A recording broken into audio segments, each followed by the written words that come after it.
درود شریف پڑھنا بھی توفیق ہے، اپنے زور سے بندہ نہیں پڑھ سکتا۔ اللہ پاک جس کو پسند کرتا ہے کہ اللہ اسے اپنی رحمت سے ڈھانک لے، اللہ پاک اس کی زبان کو درود پڑھنے کی توفیق عطا فرماتا ہے۔ یا آپ پڑھتے ہو نا لا حول ولا قوت، پڑھتے ہوتے ہو نا لا حول ولا قوت الا باللہ العلی العظیم۔ اس کا کیا مطلب ہے؟ اس کا مطلب یہ ہے کہ نہ تو بندہ اپنے زور سے کوئی نیکی کر سکتا ہے اور نہ ہی بندہ اپنی قوت سے کسی برائی سے بچ سکتا ہے۔ نیکی کرنے کی توفیق بھی اللہ پاک دیتے ہیں اور برائی سے بچنے کی ہمت بھی اللہ پاک دیتے ہیں۔ پھر بندے کو کیا کرنا پڑتا ہے؟ بندے کو نیکی کرنے کا ارادہ کرنا پڑتا ہے اور برائی چھوڑنے کی ہمت کرنی پڑتی ہے۔ کر وہ نہیں سکتا، کراتا اس سے اللہ ہی ہے، مگر اس کو ارادہ کرنا پڑتا ہے۔ جب میں آپ کو کاؤنٹر دے کے جاتی ہوں نا، تو اب میں نے ارادہ کیا تھا کہ میں سب لوگوں کو درود پاک پڑھنے کی طرف راغب کروں گی۔ میں کوشش کروں گی کہ نبی پاک کے دربار میں آپ کا نام پہنچے اور نبی پاک خوش ہوں کہ آج ڈھیری چوان سے مجھے میری فلاں بندی نے پہلی دفعہ درود پاک بھیجا ہے۔ تو جب آپ کا نام جائے گا تو فرشتے حضور کو یہ بھی تو بتائیں گے نا کہ ادھر خالدہ باجی آئی تھی، وہ ان کو کاؤنٹر دے کے گئی تھی تو انہوں نے پڑھا ہے۔ آپ کی حاضری لگے گی تو ساتھ میری بھی تو لگے گی نا۔ تو ہم کاؤنٹر اپنی جیب سے خریدتے ہیں، خود خریدتے ہیں اپنے پیسوں سے، کسی سے نہیں لیتے، اپنے پیسوں سے خرید کے آپ کو مفت دے کے جاتے ہیں۔ تو وجہ کیا ہوتی ہے کہ حضور کی دربار میں ہمارا نام آپ کے نام کے ساتھ جائے۔ یہ توفیق ہے، ہم کر نہیں سکتے تھے۔ یہ ہم نے صرف ارادہ کیا تھا کہ اللہ کے رسول کی آنکھیں ٹھنڈی ہوں، کہ تو اللہ نے آنکھیں ٹھنڈی کرنے کا ایک سبب یہ بھی بنا دیا کہ آپ درود شریف پڑھو۔ آپ کی وجہ سے بھی حضور کی آنکھیں ٹھنڈی ہوں کہ آپ نے آج درود پاک پڑھ کے بھیجا، اور آپ کے نام کے ساتھ ہمارا نام بھی جائے تو نبی پاک کا دل خوش ہو، اچھا انہوں نے کوشش کی ہے کہ بھئی درود پڑھیں۔ تو اگر یہ ارادہ میں کر سکتی ہوں تو آپ بھی کر سکتے ہو۔ خود درود پاک پڑھو اور مہینے کے خرچے میں سے پیسے بچاؤ، 200 300 500 روپے بچاؤ، 4-5 کاؤنٹر خریدو اور کسی کو گفٹ کر دو۔ اس کو بولو اس پہ جتنا درود شریف پڑھا جاتا ہے پڑھو۔ ہاتھ میں کاؤنٹر ہوتا ہے تو بچے شوق میں پڑھتے ہیں، کاؤنٹر ہوتا ہے بڑی بڑی عورتیں فارغ رہنے کے بجائے شوق میں درود پاک پڑھتی ہیں، تو کام چلتا رہتا ہے۔ یہ درود شریف ایسی خیر والی چیز ہے کہ اس کی برکت سے اللہ تعالیٰ نے اپنے بندوں کو بڑی بڑی نعمتوں کے ساتھ نواز رکھا ہے۔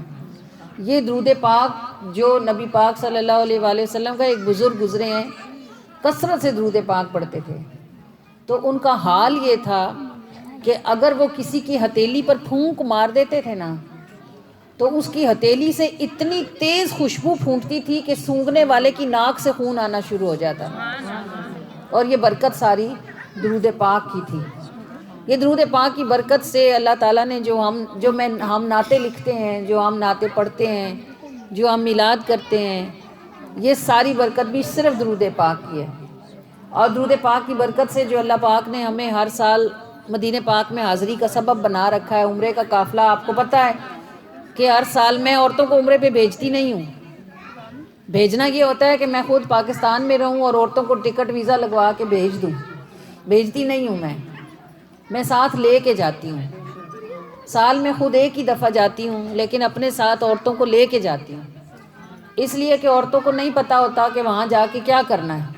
اچھے پڑھے لکھوں کو سمجھ نہیں آتی، دین سے اتنا رابطہ جو نہیں ہے، اچھے پڑھے ڈگری والے لوگوں کو نہیں پتہ ہوتا کہ کیا کرنا ہے، کدھر جانا ہے۔ تو یہ جو بیچاری سعد مسعودیاں ہماری گاؤں کی امیاں جب جاتی ہیں، جو کبھی گھروں سے شہر بھی نہیں گئی ہوتی ہیں، جب مدینے جاتی ہیں یا مکے جاتی ہیں، ان کو کیا پتہ وہاں جا کے کیا کرنا ہے۔ کبھی آپ جائیں تو دیکھیں بیچاریاں کیسے بیٹھی ہوئی ہوتی ہیں، انہیں نہ کوئی بتانے والا، ادھر ہر بندے کو آگ لگی پڑی ہوتی ہے، میں عبادت کر لوں، میں نفل پڑھ لوں، میں طواف کر لوں، میرے زیادہ ہو جائیں، کوئی کسی کو نہیں پوچھتا۔ تو میں اس لیے ساتھ لے کے جاتی ہوں۔ الحمدللہ ثم الحمدللہ مجھے 12-13 سال ہو گئے ہیں، ہر سال کی حاضری اللہ کریم کا کروڑوں بار شکر ہے۔ تو ساتھ لے کے جاتی ہوں، پھر بتاتی ہوں کہ اب یہ یہاں طواف کرنا ہے، یہاں ادھر ایسے نفل پڑھنے ہیں، یہ واجب الطواف ہے، پھر اب صحیح کرنی ہے، پھر صحیح کے نفل پڑھنے ہیں، بال کاٹنے ہیں، اب عمرہ ختم ہو گیا ہے، اب مسجد عائشہ جائیں گے، احرام باندھیں گے، پھر نیت کریں گے، پھر آ کے دوسرا عمرہ کریں گے، پھر ہم مسجد جیرانہ جاتے ہیں۔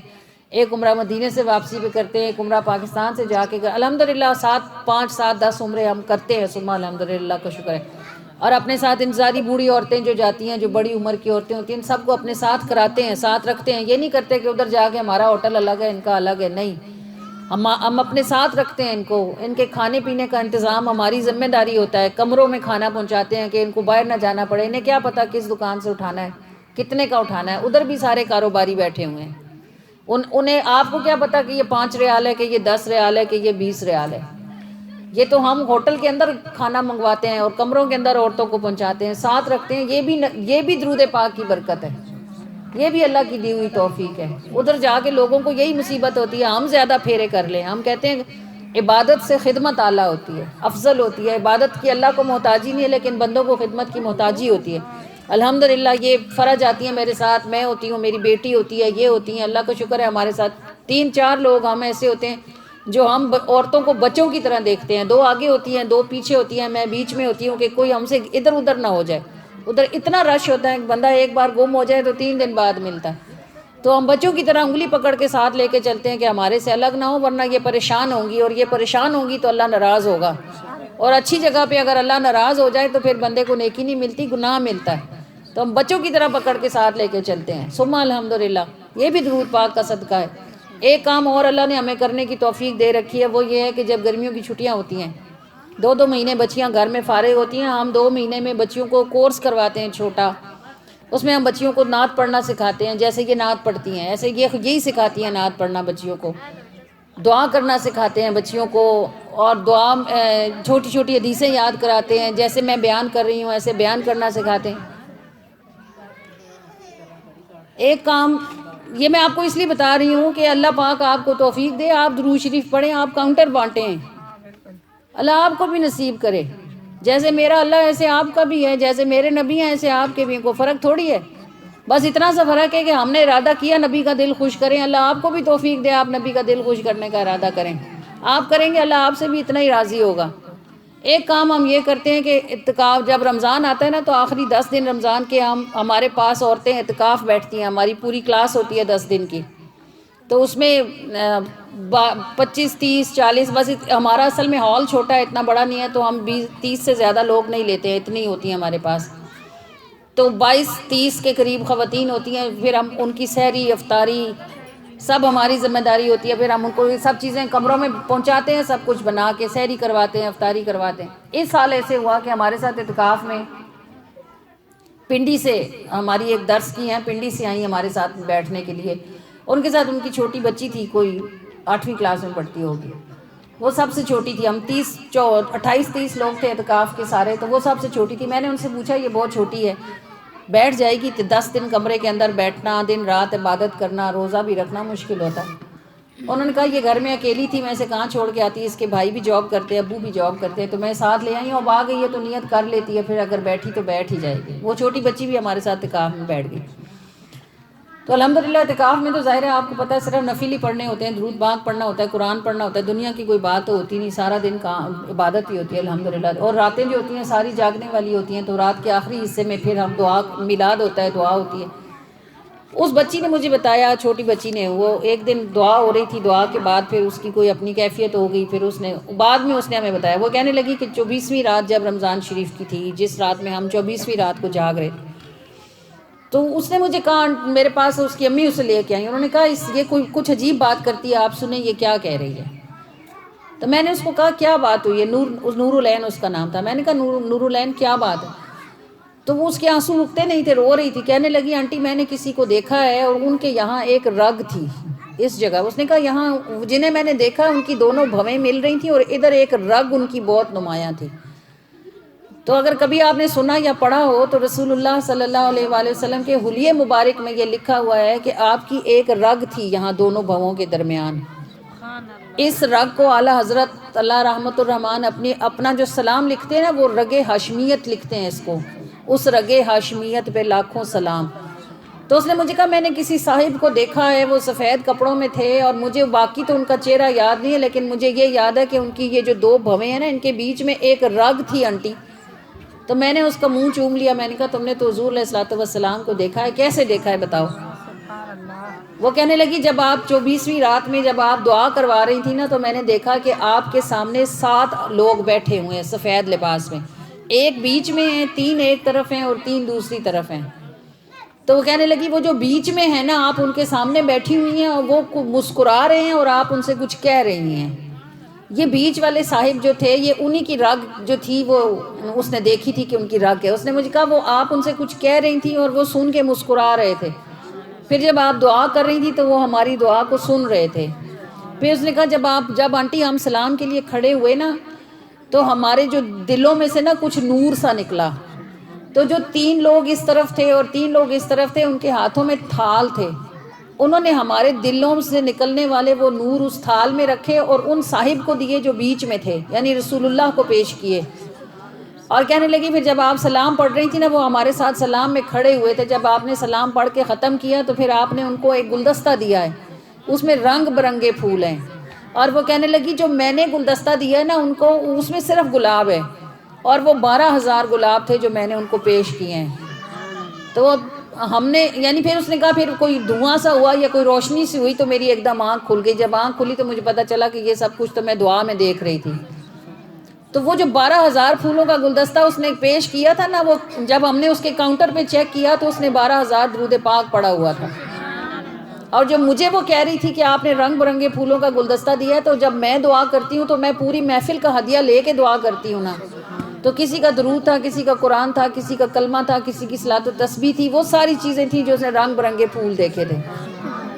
تو یہ جب بندہ درود شریف پڑھتا ہے نا یا درود پاک کی وجہ سے آقا کریم کا دل خوش کرنے کی کوشش کرتا ہے تو رسول اللہ صلی اللہ علیہ وآلہ وسلم سے نہ دور ہے نہ چھپا ہوا ہے۔ کبھی کبھی جلوہ دکھاتے ہیں اور کبھی کبھی جو ہے آپ علیہ الصلوۃ والسلام چہرہ انور سے پردہ ہٹاتے ہیں اور اپنے غلاموں کی جھولیوں کو بھیگ کے ساتھ بھر دیتے ہیں۔ تو بندہ جب آقا کریم صلی اللہ علیہ وآلہ وسلم کا ہو جائے تو بس اس کو اپنے رستوں پہ چلتے رہنا چاہیے۔ کرم کرنا ان کی عادت ہے اور محروم وہ کسی کو رکھتے نہیں ہیں، ثم الحمدللہ۔ بات صرف نیت اور ارادے کی ہوتی ہے۔ ہم اللہ پاک توفیق دے، ہماری بچیاں جب یہاں ہماری خواتین جو اعتکاف میں بیٹھتی ہیں ان کو مین مسئلہ یہی ہوتا ہے کہ اب سارا دن کیا کریں۔ تو کتنی ایسی ہوتی ہیں یہ مسجدوں میں، یہ جو مرد اعتکاف میں بیٹھتے ہیں، کسی کے ساتھ بیٹھیں جو سکھائے تو ٹھیک ہے، ورنہ یہ سارا دن اعتکاف میں سوتے ہی ہیں۔ کہ پوچھو کوئی بات ہو کہتے ہیں خیر ہے نہیں، اعتکاف میں سونا بھی عبادت ہے۔ اللہ کے بندو اگر سونا ہی تھا تو گھر میں ہی سو لیتے۔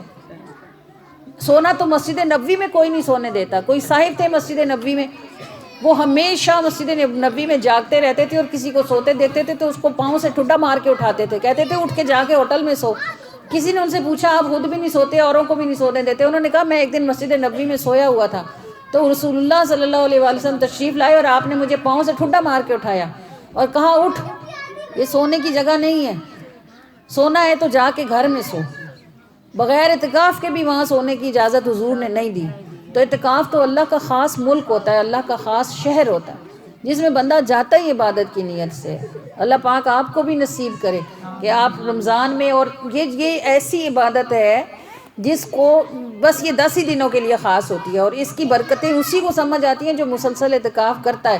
اب ہمارے گھروں میں کتنی بوڑھی امیاں ایسی ہیں جن کا کوئی کام نہیں ہے، بھئی گھر میں بہویں ہیں، جوان بیٹیاں ہیں، پوتیاں ہیں، کام کرنے والے سب ہیں، مگر وہ پھر بھی اعتکاف میں نہیں بیٹھتی کیوں جی؟ دل گھبراتا ہے ہمارا بند کمرے میں۔ خدا کی بندیوں قبر میں بھی تو بند ہی ہوگا، اکیلے نہیں بیٹھ سکتے، ادھر بھی تو اکیلے ہی ہوں گے۔ بندہ اعتکاف بیٹھتا ہے تو وہ پریکٹس کرتا ہے کہ جب اکیلے ہوں گے، اندھیری جگہ پہ ہوں گے، پھر کیسے گزارا ہو۔ جو دنیا میں اکیلے اور اندھیرا دیکھ لیتے ہیں ان کی قبر میں نہ وہ اکیلے ہوتے ہیں نہ وہ اندھیرے ہوتے ہیں۔ تو اللہ کریم ہمیں ادھر ہی تیاری کرنے کی توفیق عطا فرمائے۔